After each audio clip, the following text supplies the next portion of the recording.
Let's see. Hello, friends. Hello, friends. Hello, friends. Guess what? I'm walking the dog, and my shoes are kind of loose. I I got some of those stringy things, and they're kind of short and weak, so it's kind of loosened up, unraveled. So they're not very good, like the ones I'm used to. I actually want the ones that are straight, not like kinky, that are elastic, and you pull up on them. But they didn't have it.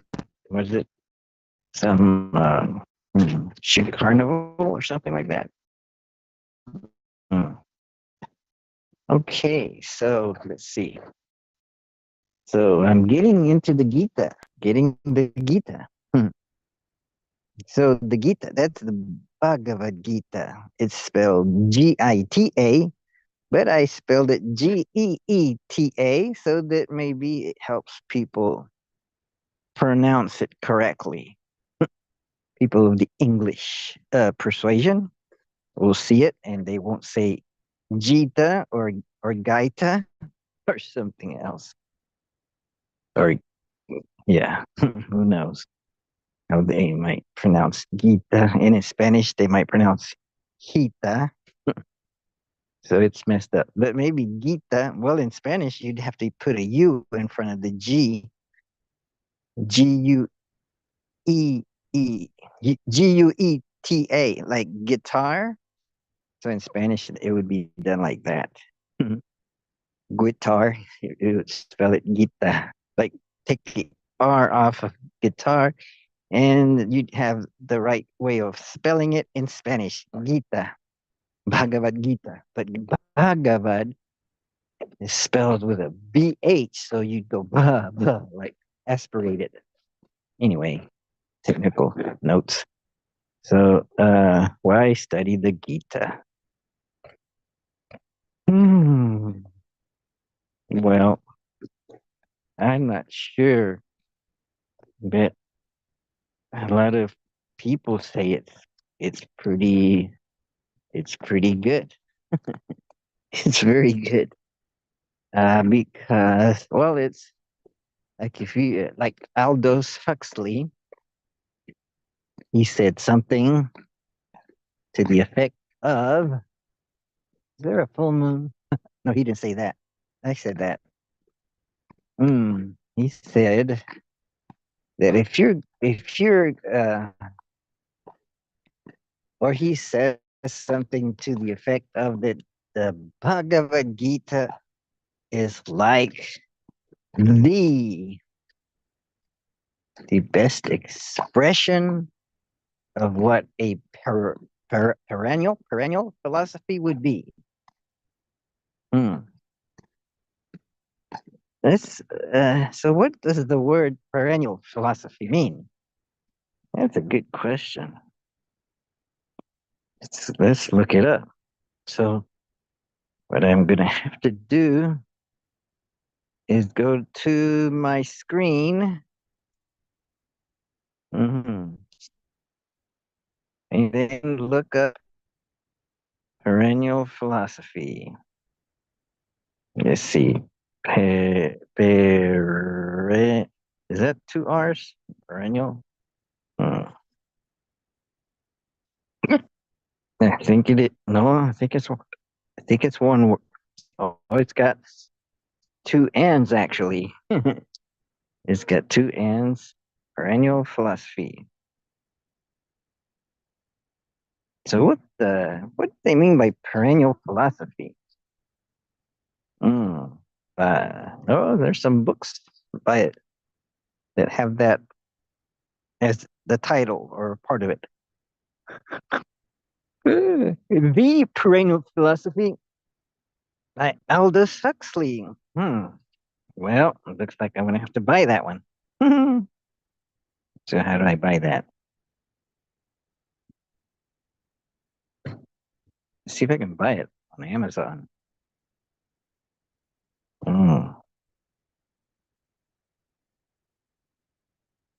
Ah,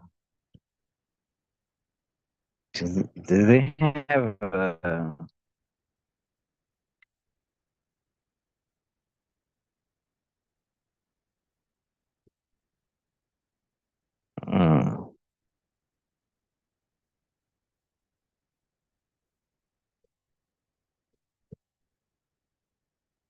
I'm trying to see if I can get a digital version of that book.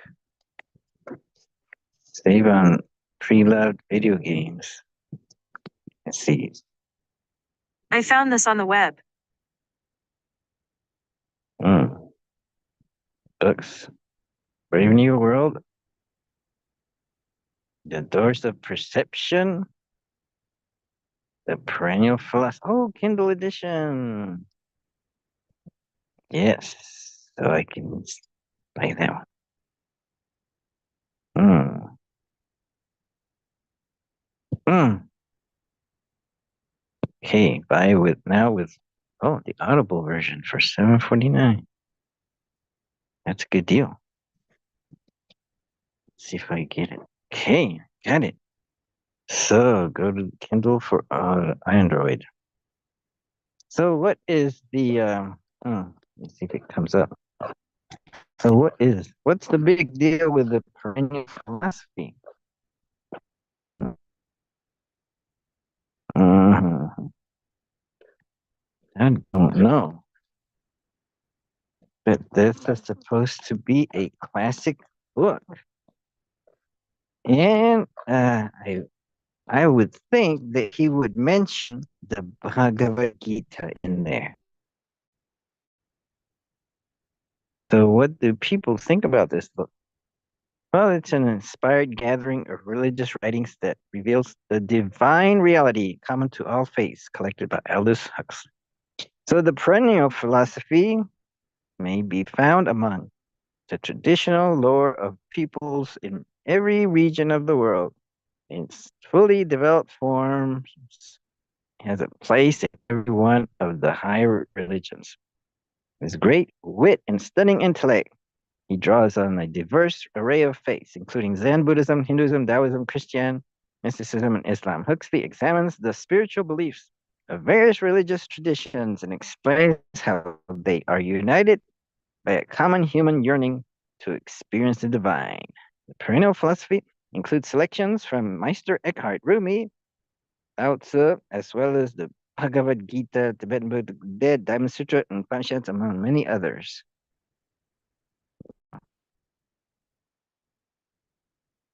He passed away in 63. Mm.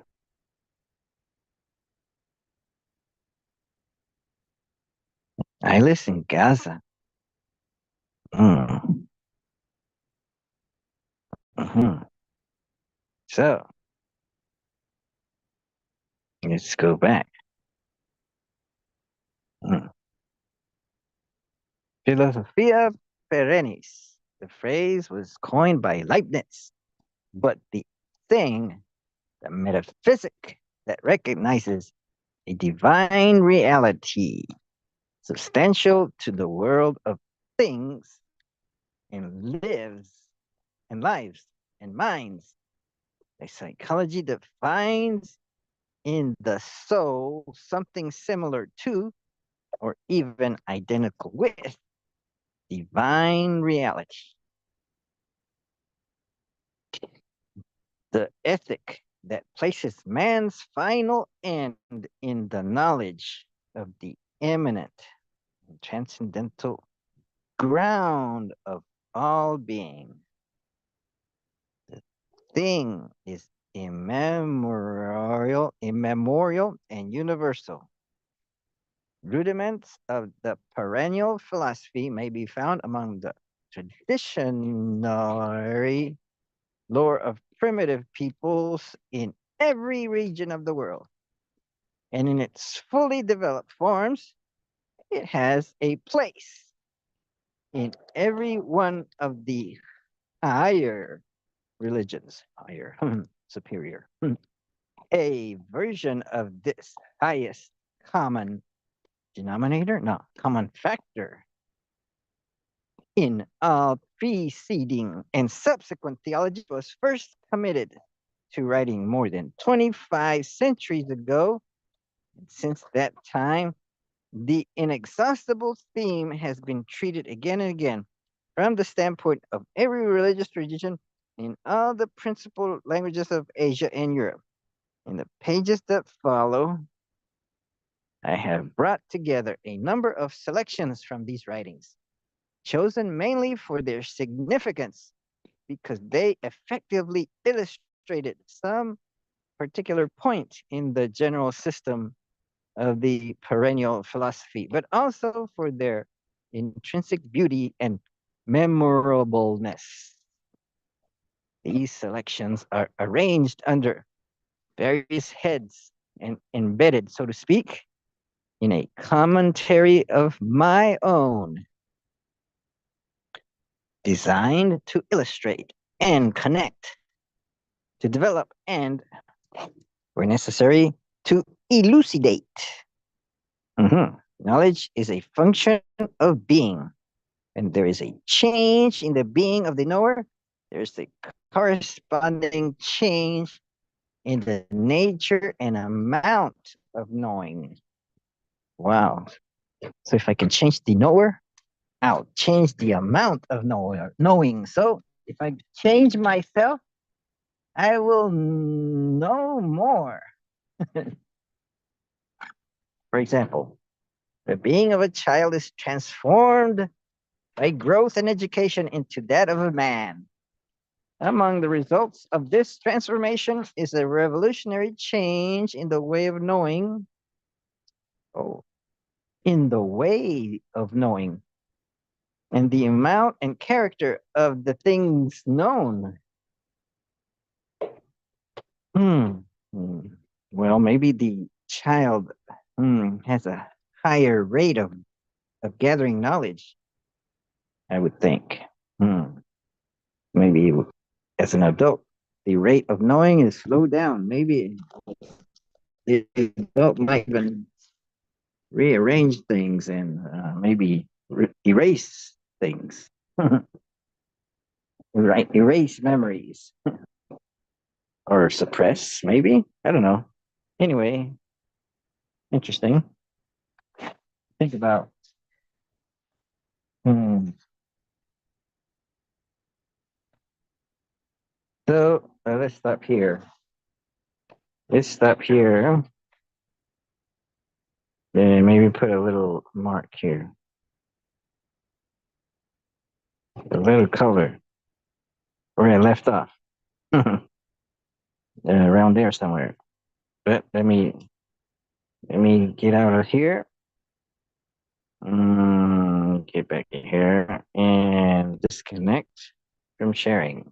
And so I finished walking Naya, the dog.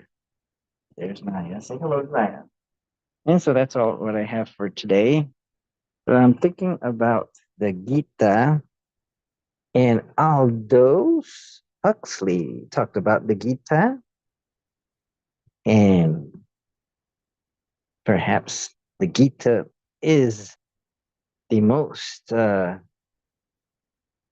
hmm, seems to be the most able to express the idea that there must be a perennial philosophy. Hmm. I still am not sure what perennial philosophy means. Perhaps it comes from Advaita Vedanta, which is expressed in the Bhagavad Gita, I would say. Hmm. Okay, you may come in. So I'll say goodbye and hope you enjoyed this and may it benefit somebody. Well, it's hopefully going to benefit me a little bit. So I dedicate whatever benefits I got to all sentient beings, to all my friends, enemies, strangers, kind mothers, and those in the hell realms and everywhere else.